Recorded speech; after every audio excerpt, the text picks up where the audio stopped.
बिस्मिल्लाहिर्रहमानिर्रहीम। अल्हम्दुलिल्लाह। हमारे पहली किताब के 23 असबाब मुकम्मल हुए। अब आगे से ज़िराअत का सबक शुरू हो रहा है।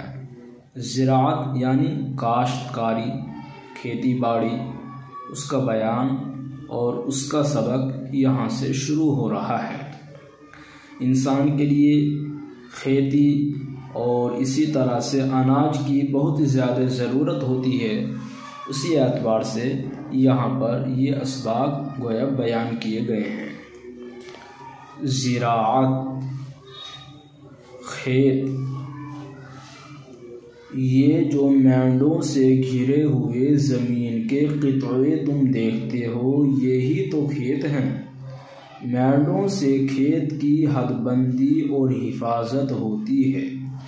वो देखो, एक आदमी हल बैल लिए आता है, हल से खेत जोतेगा, फिर बीज बोएगा, अनाज के बीज से अनाज पैदा होगा जो हमारी खुराक है। कपास के बीज से रुई पैदा होगी जिससे हमारी पोशाक बनेगी।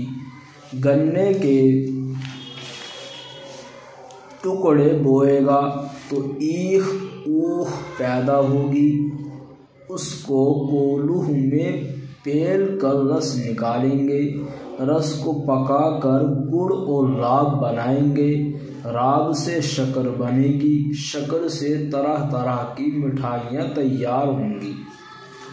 आहा, ये तो हमारा पड़ोसी धन सिंह है। अजी ये बड़ा मेहनती किसान है। दिन निकलने नहीं पाता कि ये अपने खेतों पर मौजूद खूब जी लगाकर होशियारी से काम करता है। इसी की कमाई से सारा कुंबा पलता है। इसी का एक भाई फकीरा है, बड़ा सुस्त और कामचोर। अवेर सवेर बोता है, पैदावार अच्छी नहीं होती, टका पल्ले नहीं, हमेशा कर्जदार रहता है।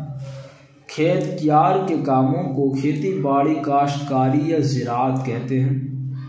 जो खेती करता है वो किसान या काश्तकार कहलाता है। जो सवेरे सवेरे अपने खेतों पर जाता है, अपने काम में जी लगाता है, वही खाता कमाता और नफ़ा उठाता है, आड़े वक्त के लिए कुछ बचाता है। अल्हम्दुलिल्लाह, हमारा ये खेती का सबक मुकम्मल हुआ।